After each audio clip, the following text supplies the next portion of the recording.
Hello everyone. ठीक है, तो आज डे 4 का हम सेशन जो है स्टार्ट करते हैं आंसर राइटिंग के अंदर अपनी।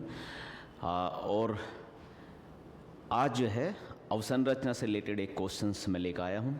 अभी मेरा लगातार फोकस है जीएस पेपर में कि उत्तर प्रदेश की जो इकोनॉमी है और उत्तर प्रदेश की इकोनॉमी में जो आपका अवसंरचना है, इसको लेकर जो है हम क्वेश्चनों पर डिस्कस करते रहें। जो भी क्वेश्चंस मैं आपसे डिस्कस कर रहा हूँ, डे 1, डे 2, डे 3 हम डाल के, उस हर क्वेश्चन का अपने आप में एक लिंक है, सीक्वेंस है। डे 1 से लेके उस सीक्वेंस को फॉलो करके चलना है। मैंने आपको बताया था कि जो हमारा इकोनॉमी का सेक्शन है उसमें आपका जो है इम्पोर्टेंट 8-10 आपके टॉपिक हैं। अगर जीएस पेपर 6 के इकोनॉमिक सेक्शन में देखें 7-8 इम्पोर्टेंट टॉपिक हैं। उन इम्पोर्टेंट टॉपिकों को लेके हम उस पे बेस्ड क्वेश्चंस बनाएंगे। जैसे एक इम्पोर्टेंट टॉपिक है इंफ्रास्ट्रक्चर अवसंरचना। एक इम्पोर्टेंट वो है कि जैसे हमारे उत्तर प्रदेश की अर्थव्यवस्था की विशेषता या उसकी nature of economy of Uttar Pradesh, एक ये इम्पोर्टेंट टॉपिक है। उस पर ऑलरेडी हम दो क्वेश्चन कर चुके हैं उत्तर प्रदेश की इकोनॉमी की नेचर को लेके। एक क्वेश्चन किया था मैंने अवसंरचना पे इंफ्रास्ट्रक्चर को लेके, अगर आपको याद हो तो, कि उसमें हमने ये देखा था कि किस तरीके से उत्तर प्रदेश में जो एक्सप्रेसवे बन रहे हैं वो उत्तर प्रदेश को 1 ट्रिलियन की इकोनॉमी बनाने के लिए कैसे महत्वपूर्ण रोल प्ले करते हैं। ये वाला चीज़ हमने इसमें देखा था। तो अवसंरचना पर भी तो एक क्वेश्चन हमने किया है, एक क्वेश्चन और अवसंरचना पे हम करने वाले हैं। और जितना भी हम इस पे हर टॉपिक को, जो भी 7 से 8 इम्पोर्टेंट टॉपिक है इकोनॉमी के, उन हर टॉपिक पे हम कुछ क्वेश्चंस करेंगे। और इतने क्वेश्चंस करेंगे हर टॉपिक पे लगभग कि उस टॉपिक के लगभग पूरे आयाम आपके ख़त्म हो जाएं। तो अलग अलग आयाम, अलग अलग टॉपिक के अलग अलग आयाम हम खोलते रहेंगे। ठीक है, तो आगे चलते हैं। तो अवसंरचना के ऊपर एक क्वेश्चन है कि उत्तर प्रदेश में जो बुनियादी ढांचा क्षेत्र है उसमें वर्तमान में क्या संभावनाएं हैं, उसकी क्या चुनौतियां हैं, और उत्तर प्रदेश गवर्नमेंट ने अब तक क्या क्या कार्य किया है ताकि अवसंरचना को आपका जो है उत्तर प्रदेश गवर्नमेंट बढ़ा सके। अब हम इसमें यह देखेंगे कि अवसंरचना जो है, इंफ्रास्ट्रक्चर क्या जो है, उसकी संभावनाएं क्या हैं उत्तर प्रदेश में। ठीक है, फिर उसके साथ चुनौतियां क्या है ये भी उसके साथ देखेंगे, और गवर्नमेंट ने उन चुनौतियों को सॉर्ट आउट करने के लिए किस तरीके से वर्क किया है ये भी इसके अंदर देखने वाले हैं। बाकी इसके अंदर अवसंरचना के अंदर एक्सप्रेसवे के बारे में हम बात कर ही चुके हैं कि एक्सप्रेसवे अगर हमारे बढ़ेंगे तो किस तरह से इकोनॉमी की इम्पैक्ट पड़ेगा। इसमें आगे हम कई और सारे क्वेश्चंस भी करेंगे। जैसे हम स्पेसिफिक लेंगे कि एयरपोर्ट जो हमारे बन रहे हैं उस अवसंरचना से कैसे इंपॉर्टेंट इम्पैक्ट पड़ेगा। डिजिटल अवसंरचना भी उत्तर प्रदेश में पिछले टाइम में बहुत तेज़ी से डेवलप हुई है, उसके ऊपर भी अवसंरचना में डिजिटल अवसंरचना की भी बात करेंगे। इसी तरीके से कुछ स्पेसिफिक एक्सप्रेसवे लेके बात करेंगे। कुछ मेट्रो वाला क्षेत्र अगर आप देखें, उस परिवहन तंत्र की वाले में बात करें, मेट्रो को लेकर देखें, उस क्षेत्र में भी बहुत तेज़ी से जो है अवसंरचना में विकास हुआ है। तो इस तरीके से अवसंरचना के जो अलग अलग आयाम हैं, डिजिटल अवसंरचना, मेट्रो की अवसंरचना, आपका जो है अर्बन अवसंरचना को लेके स्मार्ट सिटी पे भी हम जाएंगे, उस पे भी अवसंरचना में बात करेंगे। तो ये सारे डिफरेंट आयाम हैं। हर आयाम पे जो भी इम्पोर्टेंट चीज़ें हैं उस पे मैं आपके लिए क्वेश्चंस जनरेट करूंगा और उस पे जो है हम लगातार डिस्कशन करते रहेंगे। वापस आते हैं इस क्वेश्चन पे, डिस्कस करते हैं। तो सबसे पहले हमारे लिए ज़रूरी है कि भाई इसका इंट्रोडक्शन क्या होना चाहिए, प्रस्तावना क्या होनी चाहिए। तो इसने हमसे कहा है कि उत्तर प्रदेश में जो बुनियादी ढांचा क्षेत्र है उसमें क्या संभावनाएं हैं, क्या चुनौतियां हैं, ये बताइए, और उसका फिर समाधान बताइए कि यूपी गवर्नमेंट ने उसके समाधान में क्या अब तक किया है। मैंने कहा था जो क्वेश्चन की बैकग्राउंड है उसी को लेके जनरली हम जो है इंट्रोडक्शन बना सकते हैं, इजी है, ज़्यादा टेंशन नहीं होती। क्वेश्चन का बैकग्राउंड क्या है कि उत्तर प्रदेश के अंदर जो अवसंरचना है उसकी क्या संभावनाएं हैं, क्या चुनौतियां हैं।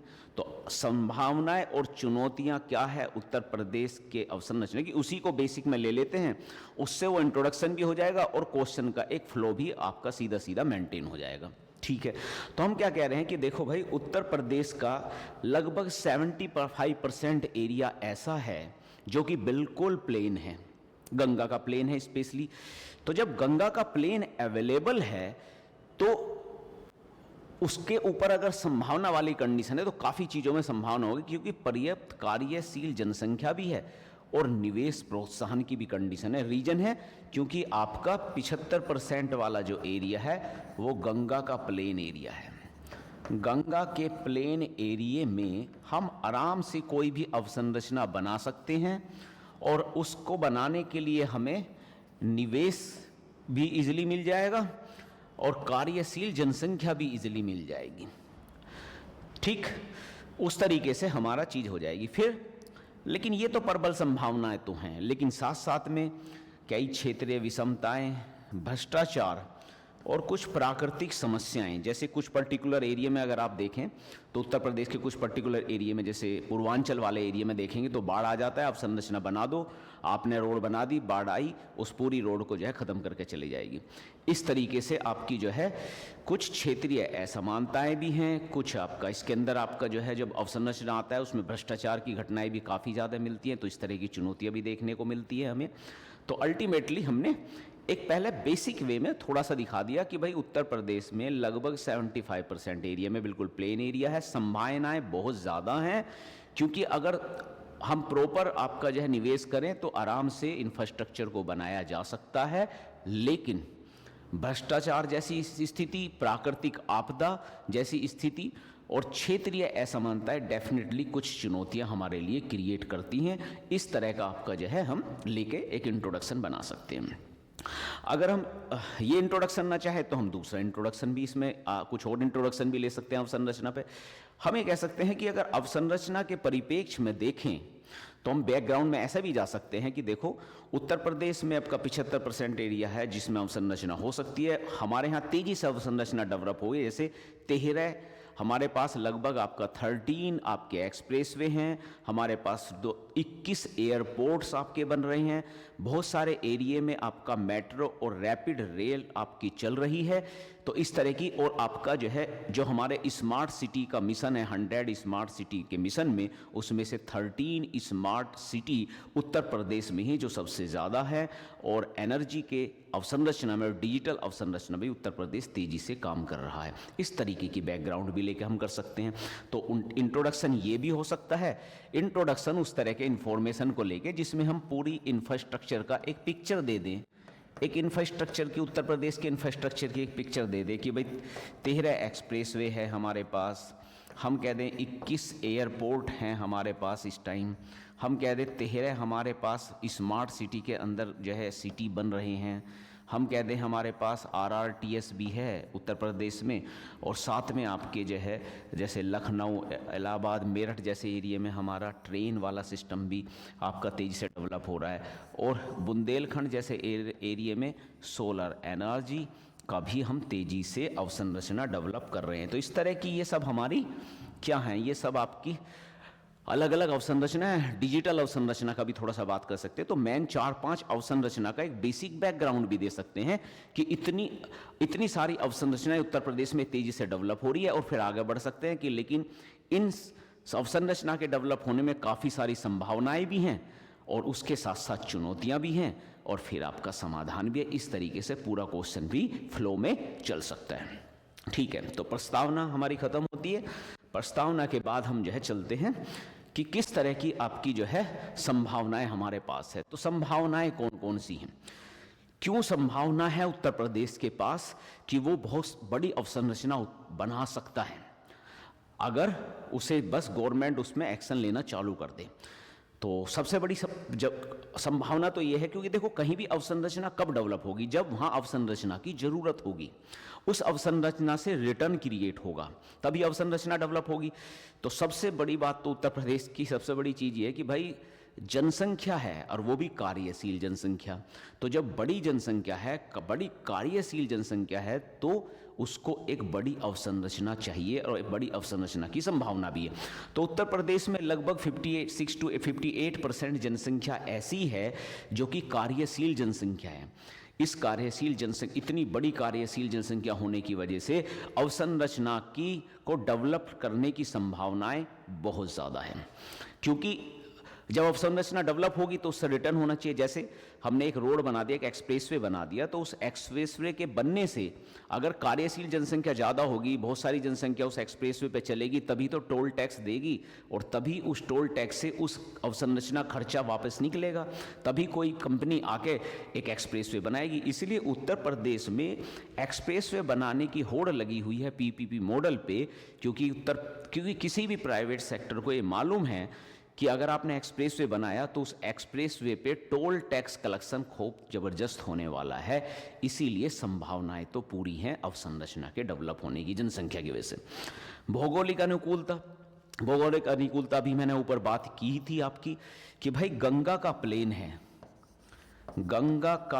है और 75% एरिया तो बिल्कुल एकदम फ्लैट है। अगर आप कुछ ऊपर जो है, अगर जैसे सहारनपुर बिजनौर जैसे वाले एरिया में कुछ आपकी जो है गंगा मतलब हिमालय की तलछटी छोड़ दे, बुंदेलखंड में कुछ प्लेट्यू वाला एरिया छोड़ दे, तो बाकी पूरा लगभग 75 to 80% एरिया उत्तर प्रदेश के पास ऐसा है जिस पे आप रेल, रोड, आपका बाकी और एनर्जी, हर चीज़ के इंफ्रास्ट्रक्चर को आप डेवलप कर सकते हैं। ठीक है, तो दो संभावनाएं क्रिएट होगी क्योंकि बहुत अच्छा प्लेन एरिया है, सब कुछ है, बेटर है, इजीली आप कोई भी अवसंरचना को बिछा सकते हैं, उस पे जनसंख्या भी अवेलेबल है, उसको यूज करेंगी तो उससे रिटर्न भी निकल आएगा, जो भी इन्वेस्ट करेगा उसमें, ये भी आपकी वो है। फिर सरकारी निवेश और नीतियाँ, पिछले टाइम से आपने देख रहे हो उत्तर प्रदेश की गवर्नमेंट कंटिन्यूअसली अवसंरचना में निवेश करने का फोकस कर रही है, बहुत तेजी से आपका जो है तेजी से निवेश लगाया जा रहा है। अब कहाँ कर रही है उत्तर प्रदेश गवर्नमेंट? लगातार एक्सप्रेसवे बना ही रही है, लगातार मेट्रो वाला सिस्टम आपका एक्सपेंड कर रही है, तो आपने लगातार ये देखा ही होगा। और अभी हमारा, आप ये भी लिख सकते हैं कि जो बात हमने पीछे गई थी कि बजट 2025-26 के अंदर हम लगभग 20 से 21% आपका जो है जो बजट है वो हम किस पे खर्च करने की कोशिश कर रहे हैं, वो लगातार हम जो है कैपिटल आपका एक्सपेंडिचर हमारा हो रहा है। उत्तर प्रदेश गवर्नमेंट बहुत बड़े एरिए को बहुत ज़्यादा आपका जो है इन्वेस्ट कर रही है लगातार इसके ऊपर, इंफ्रास्ट्रक्चर के ऊपर। इसके साथ साथ आपने जो हमारी समिट हुई थी, जो आपकी जो है इन्वेस्टमेंट समिट हुई थी 2023 में, उस 2023 के इन्वेस्टमेंट समिट को भी लेके गवर्नमेंट आपका तेज़ी से आपका जो है फोकस कर रही है। तीसरी कंडीशन क्या है? तीसरी हमने फिर एक और बात बताई थी कि गवर्नमेंट जो है लैंड बैंक भी बना रही है और इस लैंड बैंक को वो डाइवर्ट कर सकती है एक्सप्रेसवे बनाने में, इंडस्ट्रीज़ के इंफ्रास्ट्रक्चर बनाने में, एग्रीकल्चर के इंफ्रास्ट्रक्चर बनाने में, डिजिटल इंफ्रास्ट्रक्चर बनाने में, स्मार्ट सिटी के इंफ्रास्ट्रक्चर बनाने में, सोलर एनर्जी के इंफ्रास्ट्रक्चर बनाने में, इन सारे तरह की अवसंरचनाएं इंफ्रास्ट्रक्चर बनाने में वो डाइवर्ट कर सकती है। तो गवर्नमेंट का लगातार इफेक्ट है, बजट पे भी इसके थ्रू भी लगातार फोकस है, 4 एक्सप्रेसवे भी प्रपोज हुए हैं। लगातार आपका जो है गवर्नमेंट बाहर से भी इन्वेस्टमेंट करने की कोशिश कर रही है समिट के थ्रू कि हमारे यहाँ इंफ्रास्ट्रक्चर में ज़्यादा से ज़्यादा निवेश हो। गवर्नमेंट लैंड बैंक भी क्रिएट कर रही है ताकि तेज़ी से जो है वो लैंड को प्रोवाइड करा दे, इंफ्रास्ट्रक्चर के डेवलपमेंट करने में कोई बाधा ना हो। तो गवर्नमेंट का भी लगातार प्रयास है, इसीलिए फिर फर्दर एक स्ट्रॉन्ग संभावना बन जाती है, क्योंकि जब गवर्नमेंट प्रयास करनी है तो संभावना पूरी बनेगी। केंद्रीय सहायता भी बहुत तेज़ी से मिली है। अब जैसे हमारा डेडिकेटेड फ्रीट कॉरिडोर बना है, डेडिकेटेड फ्रीड कॉरिडोर आपका चल रहा है। अगर आप देखें तो उत्तर प्रदेश से दिल्ली मुंबई वाला जो आपका डेडिकेटेड फ्रीड कॉरिडोर है आपका, ये इम्पोर्टेंट है जो यहाँ बन रहा है, तो उसमें उत्तर प्रदेश का काफ़ी बड़ा एरिया है। ईस्टर्न डेडिकेटेड फ्रीड कॉरिडोर है, उसमें भी उत्तर प्रदेश आ रहा है। तो जो भी 2 डेडिकेटेड फ्रीड कॉरिडोर मिल रहे हैं, ईस्टर्न वाला और वेस्टर्न वाला, दोनों में उत्तर प्रदेश पड़ रहा है और उस दोनों के लिए उत्तर प्रदेश को एक स्ट्रॉन्ग हेल्प मिल रही है। तो देखो सेंट्रल गवर्नमेंट भी फोकस कर रही है, स्टेट गवर्नमेंट भी लगातार इंफ्रास्ट्रक्चर पर फोकस कर रही है, तो संभावनाएं पूरी हैं, क्योंकि जब गवर्नमेंट फोकस करेंगी तो संभावनाएं डेफिनेटली बढ़ेगी, क्योंकि निवेश आएगा। ठीक है, इसके बाद औद्योगिक क्षेत्र का भी विकास हो रहा है। अब औद्योगिक क्षेत्र का भी विकास हो रहा है। अगर औद्योगिक क्षेत्र का विस्तार करना है तो अवसंरचना का तो विकास करना ही पड़ेगा। तो इसका मतलब जब औद्योगिक क्षेत्र बढ़ाएगा तो अवसंरचना। अब औद्योगिक क्षेत्र जैसे हम कह रहे हैं कि भाई हम स्पेशल इकोनॉमिक जोन बनाने की कोशिश कर रहे हैं, स्पेशल इकोनॉमिक जोन SEZ बना रहे हैं, उसी साथ साथ में हम जो है डिफेंस इंडस्ट्रियल कॉरिडोर भी बना रहे हैं। इस तरह के भी आपके जो है हम जो हमारी एसएमईज है क्लस्टर बनाते हैं। एक आपका इंपॉर्टेंट और ध्यान रखिएगा, एक हमारी जो एमएसएमईज हैं, एमएसएमईज के अंदर हम बना रहे हैं क्लस्टर। उत्तर प्रदेश आपका तेजी से ये प्रयास कर रहा है कि हर एसएमईज का एक क्लस्टर डेवलप किया जाए, एक आपका जो है ग्रुप बनाया जाए। जैसे मुरादाबाद वाले जैसे एरिया में पीतल का जो है, पीतल की जो आपका उद्योग है उसका एक क्लस्टर बन गया मुरादाबाद, और उसके आसपास के एरिया में एक क्लस्टर बना दिया। वाराणसी के आसपास के एरिया को पकड़ के आपने जो है एक पूरा जो है हस्तशिल्प जो आपके वो होते हैं कपड़ा होता है, उसका एक जो है क्लस्टर बनाने की कोशिश कर रहे हैं। आगरा और आपका जो है मथुरा जैसे एरिया में अगर आप देखेंगे तो वहाँ जो है चमड़ा का जो आपको उद्योग है उसका क्लस्टर बनाने की कोशिश कर रहे हैं। तो बहुत सारी छोटी छोटी एसएमईज को मिला के क्लस्टर बना रहे हैं, उसकी अवसंरचना का विकास हो रहा है। तो इतनी सारी अवसंरचना का विकास करना है तो उसके सब के लिए भैया आपको जब इंडस्ट्री बढ़ानी है तो उन सब के लिए अवसंरचना देनी होगी। तो इंडस्ट्रियल अवसंरचना का कि इस टाइम बहुत ज़रूरत है, क्योंकि गवर्नमेंट चाहती है इंडस्ट्री लगे। तो इसीलिए इंडस्ट्रियल अवसंरचना में तेज़ी से काम करना, एसईजेड को डेवलप करना, क्लस्टर डेवलप करना, इंडस्ट्रियल हब और industrial corridor, industrial park, defence corridor, ये सब आपको डेवलपमेंट करने की आवश्यकता है। और इनका डेवलपमेंट तभी होगा जब आपका अवसंरचना में इन्वेस्टमेंट होगा। तो यहाँ भी आपकी संभावना लगातार आपकी बढ़ रही है। तो इस तरीके से हमारी 4-5 कंडीशन है जिसमें हमने देखा, पहले तो बेसिक कि भैया फ्लैट एरिया है, एक बार मैं फिर रिपीट करता हूँ, फ्लैट एरिया है उस पर आप आराम से अवसंरचना बना दीजिए। फिर फ्लैट एरियाज पे अगर बना दोगे तो वहाँ जनसंख्या भी अवेलेबल है, जब काम होगा इंडस्ट्री होगी तो वो तुम्हें रिटर्न भी दे देगा, तो फिर निवेश करने में दिक्कत भी किसी को नहीं है। सेंट्रल गवर्नमेंट भी कोशिश कर रही है अवसंरचना बढ़े, स्टेट गवर्नमेंट भी कोशिश कर रही है कि आपकी अवसंरचना बढ़े, और ऊपर से इंडस्ट्रियल का जो सिस्टम है, इंडस्ट्री का डेवलपमेंट करने का भी लगातार कोशिश हो रही है कि इंडस्ट्रियल डेवलपमेंट हो, और उसके लिए भी इंडस्ट्रियल अवसंरचना का बढ़ना बहुत तेज़ी से जरूरी है। तो ये 4-5 आयाम है जिसकी वजह से साफ दिख रहा है कि उत्तर प्रदेश में संभावनाएं अपार हैं अवसंरचना के डेवलपमेंट पे। और अवसंरचना वाला जो क्वेश्चंस है ये बड़ा इंपॉर्टेंट है, हर साल 1 से 2 क्वेश्चन अवसंरचना पे जरूर आ रहे हैं। अवसंरचना जो है क्योंकि गवर्नमेंट के बिल्कुल फोकस में भी है, और लगातार इसके ऊपर क्वेश्चन आपको मिलेंगे। मतलब मोस्ट प्रोबब्ली हम एक क्वेश्चन मान के चल सकते हैं कि इस टॉपिक पे 1 या 2 क्वेश्चन तो आएगा ही आएगा उसमें आपके एग्जाम में। अब बात आती है चुनौतियाँ, कि संरचनाएं तो बन गया, आपने अवसंरचना की संभावनाएं बहुत बढ़ा दी हैं। अब बात आती है कि अवसंरचना के बनने में चुनौतियाँ क्या हैं, क्या क्या समस्याएं क्रिएट हो रही है जो आपकी अवसंरचना को बनने में रोक रही है, उस वाली चीज़ को लेके हम आगे बढ़ेंगे। तो सबसे पहली प्रॉब्लम आपकी होती है अवसंरचना बनने में, क्योंकि अवसंरचना बनेगी किसी पर्टिकुलर लैंड पे, सबसे बड़ी प्रॉब्लम होती है भूमि अधिग्रहण, कि लैंड का एक्विजिशन कैसे हो, भूमि अधिग्रहण कैसे हो। भूमि अधिग्रहण में कई बार डिले होता है, कई बार किस पर्टिकुलर एरिया में जहाँ आपका अवसंरचना बन रही है वहाँ लैंड देने के लिए जो है किसान या वहाँ जो भी जिसके अंदर है, जिसकी प्रॉपर्टी है वो नहीं दे रहा है, उस स्थिति में प्रॉब्लम होती है। तो भूमि अधिग्रहण की जटिलताएं आपकी बहुत ज़्यादा आपकी बढ़ती है, और इसकी वजह से आपका क्या होता है, अक्सर बहुत ज़्यादा देरी होती है काम को लेकर। देरी होती है, डिले होता है, तो डिले भी हो रहा है, प्रोजेक्ट रुक भी गया है, और प्रोजेक्ट की कॉस्ट भी लगातार बढ़ती है। और इसी तरह का एक एग्जाम्पल है आपका लोहगड़ा रिफाइनरी परियोजना। ये लोहगड़ा रिफाइनरी कहाँ है, ये लोहगड़ा रिफाइनरी प्रयागराज में है, पिछले 20-30 सालों से अटकी पड़ी है। ठीक है, 1970 के दशक में, 20-30 से भी ज़्यादा हो गया एक्चुअली में, 1970-1980 के दशक में आपका जो है ये पहली बार प्रपोज हुई, फिर आगे बढ़ी, फिर दोबारा डिले होगी। तो वास्तव में तो 20 या 40 साल हो गए जब से ये चीज़ें अटक रही है। तो इस तरीके से एक आपका एग्जाम्पल दे सकते हैं कि लैंड एक्विजिशन प्रॉब्लम एक बड़ी प्रॉब्लम है। जहाँ ये बनने हो रही होगी, रिफाइनरी बन रही थी प्रयागराज में, वहाँ लैंड एक्विजिशन ही नहीं हो पाया है, बहुत लेट अभी जाके कब कहीं लैंड एक्विजिशन हो पाया है। तो इस तरीके से भूमि के अधिग्रहण की जटिलता आपकी अवसंरचना को बाधित करती है। ये आप एक एग्जाम्पल रख सकते हैं, लोहगड़ा रिफाइनरी परियोजना का एक एग्जाम्पल दे सकते हैं, जब भी आपके पास आए कि किस तरीके से भूमि के अधिग्रहण ना होने पर बाधा हो जाती है। भूमि के अधिग्रहण ना होने पर एक जगह और आपका करंट का आपका बाधा डाल सकते हैं आप, तो चाहे तो आपका जेवर एयरपोर्ट के बारे में बात कर सकते हैं। ये भी आपका इसके अधिग्रहण में भी इनिशियल फेज में काफ़ी समस्या हुई, और इसके लिए ना काफ़ी आपका जो है प्रोटेस्ट भी हुई थी। किसान जो है कई बार लैंड नहीं ले रहे थे, लैंड दे रहे थे तो हाई रेट पे दे रहे थे, तो उसकी वजह से भूमि अधिग्रहण काफ़ी टाइम तक आपका डिस्टर्ब रहा इस वाली चीज़ में। तो जेवर एयरपोर्ट की भी बात कर सकते हैं, लोहगड़ा आपका जो है रिफाइनरी की भी बात आप कर सकते हैं।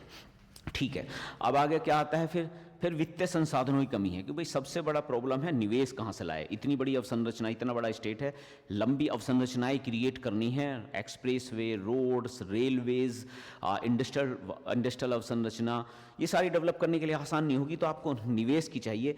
अभी गवर्नमेंट क्या कर रही है, केंद्र की सहायता ले रही है, निजी निवेश का कार्य कर रही है, मतलब बाधाएं हैं। कोशिश तो हो रही है कि भाई निजी निवेश, लेकिन निजी निवेश और सरकार से निवेश दोनों ही पिछले टाइमों में उत्तर प्रदेश में नहीं आ पा रहा था अवसंरचना में। क्यों? क्योंकि आपकी कानून व्यवस्था एक तो बहुत ज़्यादा दिक्कत में होती थी कि कानून व्यवस्था सही नहीं है, इंडस्ट्रियल माहौल अच्छा नहीं है, बिजनेस का माहौल अच्छा है, इसलिए नहीं आ पाती थी। तो ये एक बहुत बड़ी चुनौतियाँ हैं वित्त संसाधन। परियोजनाओं में देरी होना भी बहुत बड़ी प्रॉब्लम है, क्योंकि जब आपकी परियोजना में देरी होती है तो लागत बढ़ती है, तो परियोजनाओं में देरी होना भी एक बड़ी प्रॉब्लम है। जैसे भारतमाला कॉरिडोर की परियोजना है। अब भारतमाला कॉरिडोर जो हमारा उत्तर प्रदेश में नेपाल और उत्तर प्रदेश के बॉर्डर वाला जो एरिया है, वहाँ भारतमाला परियोजना बननी थी।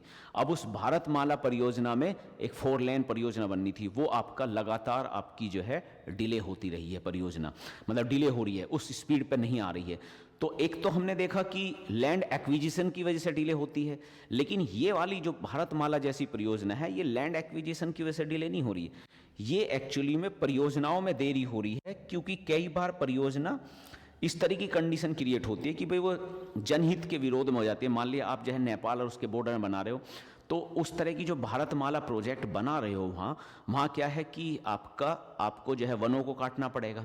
तो वन को काटना पड़ेगा, तो उस तरीके से आपको एक क्लियरेंस नहीं मिल रही है, पर्यावरण क्लियरेंस नहीं मिल रही है। तो इस वजह से भी आपकी जो है कई बार अवसंरचना बनने में देरी होती है। तो प्रशासनिक क्लियरेंस ना मिल पाना पर्यावरण की वजह से या कोई और वजह से, ये प्रॉब्लम है। लैंड ना मिल पाना, मतलब प्रशासन ने अलाउ कर दिया आप बना लो, लेकिन लैंड ही नहीं मिल पा रही है, लैंड का अधिग्रहण ही नहीं हो पा रहा है, भूमि का अधिग्रहण नहीं हो पा रहा है, ये दूसरी समस्या है। और उससे भी बड़ी समस्या है, भाई मिल गया, ये प्रशासन की मजदूरी भी मिल गई, जमीन भी मिल गई, लेकिन उसके बाद तीसरी सबसे बड़ी प्रोसेस है कि भाई पैसा लगाने वाला नहीं है कोई, तो पैसा भी एक जो है बड़ी समस्या आपकी क्रिएट होती है। फिर एक आप ये कर सकते हो, कुशल श्रमिकों की कमी, वैसे तो ऐसी ज़्यादा दिक्कत नहीं है इंफ्रास्ट्रक्चर में, लेकिन जैसे आपका जो है डिजिटल इंफ्रास्ट्रक्चर है, वहाँ कुशल श्रमिकों की भी कमी आ सकती है। मुख्यतः 3 तरह की बाधाएं हैं कि एडमिनिस्ट्रेटिव किसी कारण से आपको क्लियरेंस ना दे, या ज़मीन आपको अवेलेबल ना हो पाए, और या फाइनली आप जो है आपको पैसा ना मिल पाए। समाधान क्या है, सरकारी उपाय क्या है, क्या चाह रही है गवर्नमेंट, कैसा काम कर रही है इस उपाय को सॉर्ट आउट करने के लिए। ठीक है, तो सबसे पहला काम है गवर्नमेंट को पैसा चाहिए लगाने के लिए। गवर्नमेंट चलो क्लियरेंस भी दिलवा लेगी, उसके बाद आपका ये भी कर लेगी गवर्नमेंट, ठीक है भाई क्लियरेंस तो मिल गया है, लेकिन अब समस्या ये है कि चलो लैंड एक्विजिशन भी करा लिया किसी तरीके से, ले दे के पैसा ज़्यादा दे दिया, कंडीशन कर ली, चीज़ें हो जाता है। निवेश सबसे बड़ी प्रॉब्लम है, इसीलिए सबसे पहले गवर्नमेंट ने फोकस करना शुरू किया कि भाई निवेश लाया जाए। तो निवेश के लिए गवर्नमेंट ने क्या करना शुरू किया, इसीलिए उत्तर प्रदेश ने इन्वेस्टर समिट वाली चीज़ की कि 2023 में इन्वेस्टमेंट समिट की, जो हमने पीछे बात की थी। गवर्नमेंट निवेश कहाँ से लाने की कोशिश कर रही है, इन्वेस्टमेंट समिट के थ्रू गवर्नमेंट निवेश लाने की कोशिश कर रही है कि भाई इंफ्रास्ट्रक्चर में आपका जो है ज़्यादा से ज़्यादा चीज़ें लेकर आएँ। वहाँ से गवर्नमेंट ने लगभग 33 लाख करोड़ का निवेश जो है इसमें लिया था, और उसके अंदर इस 33 लाख करोड़ के इन्वेस्टमेंट के अंदर एक काफ़ी बड़ा इन्वेस्टमेंट था आपका, क्या, जो आपको मतलब जो आपका इंफ्रास्ट्रक्चर में जा रहा था। इसी तरीके से बजट के थ्रू, ये तो गवर्नमेंट चाह रही है कि भाई प्राइवेट सिस्टम से ली जाए, इसी के साथ क्या कर रही है गवर्नमेंट ने, बजट के थ्रू भी जो है गवर्नमेंट लगातार इन्वेस्टमेंट कर रही है। ठीक है, और फिर तीनों को मिला के PPP मॉडल भी गवर्नमेंट प्रयोग कर रही है, ये भी आप जो है और फर्दर इस पर डिस्कस कर सकते हैं। तो मतलब गवर्नमेंट प्राइवेट सेक्टर और खुद से दोनों तरफ से आपका पैसे का इन्वेस्टमेंट करने की कोशिश कर रही है। अपनी तरफ से क्या कर रही है, बजट के द्वारा जो है तेजी पैसे दे रही है, प्राइवेट सेक्टर से समिट के थ्रू आपका पैसा ले रही है, और फिर PPP मॉडल पे आपके बहुत सारे आपके airport, expressway government PPP model पे बना रही है। जैसे आपका बुंदेलखंड एक्सप्रेसवे हुआ, गंगा एक्सप्रेसवे, सब आपके जनरली PPP मॉडल पे बनने वाले एक्सप्रेसवे ही हैं। ठीक है, तो गवर्नमेंट तेजी से इन्वेस्टमेंट करके और चाह रही है कि भाई 1 ट्रिलियन अर्थव्यवस्था का लक्ष्य पाया जा सके। उसके बाद क्या कर रहे हो, स्थानीय उद्योगों को प्रोत्साहन दे रही है। ठीक है, जैसे आपका 1 डिस्ट्रिक्ट 1 प्रोडक्ट योजना के तहत, अब 1 डिस्ट्रिक्ट 1 प्रोडक्ट योजना के तहत आपका ये चाह रही है कि ज़्यादा से ज़्यादा जो है आपका औद्योगिक क्षेत्र डेवलप हो। और अभी हमने बताई थी कि जितना औद्योगिक क्षेत्र डेवलप होगा उतनी ही आपके अवसंरचना की मांग क्रिएट होगी, क्योंकि औद्योगिक क्षेत्र ये कहेगा कि भैया रोड चाहिए, माल ढोने के लिए रेल चाहिए, ठीक है, बिजली चाहिए मुझे इस इंडस्ट्री को चलाने के लिए। जितना औद्योगिक क्षेत्र डेवलप होगा उतनी ही आपकी अवसंरचना की मांग डेवलप होगी, और जितनी अवसंरचना की मांग डेवलप होगी, ये प्राइवेट सेक्टर को कहेंगे कि देखो यहाँ मांग डेवलप एडजस्ट हो चुकी है, अब आप आके अवसंरचना लगाइए, यहाँ नए ब्रिज बनाइए, यहाँ आप नए पुल बनाइए, आपको अच्छा रिटर्न मिलेगा यहाँ से। तो इस तरीके से आप क्या करिए, गवर्नमेंट चाह रही है कि भाई ज़्यादा से ज़्यादा वन डिस्ट्रिक्ट वन प्रोडक्ट वाले उसके थ्रू ज़्यादा से ज़्यादा इंडस्ट्रीज़ फैला दो, जितनी इंडस्ट्री फैलेगी उतनी ज़्यादा आपकी अवसंरचना होगी। इसलिए अवसंरचना और इंडस्ट्री का ना आपस में लिंक है सीधा सीधा। जितनी इंडस्ट्री बढ़ती है उतनी अवसंरचना की डिमांड करती है, जितनी अवसंरचना बढ़ती है उतनी इंडस्ट्री की डिमांड और ज़्यादा बढ़ती है, इंडस्ट्रियाँ बढ़ती है। जो हम बात कर चुके थे कि किस तरीके से आपका एक्सप्रेसवे हमें 1 ट्रिलियन इकोनॉमी बना देगा, हमारे अर्थव्यवस्था को कैसे बढ़ाता है।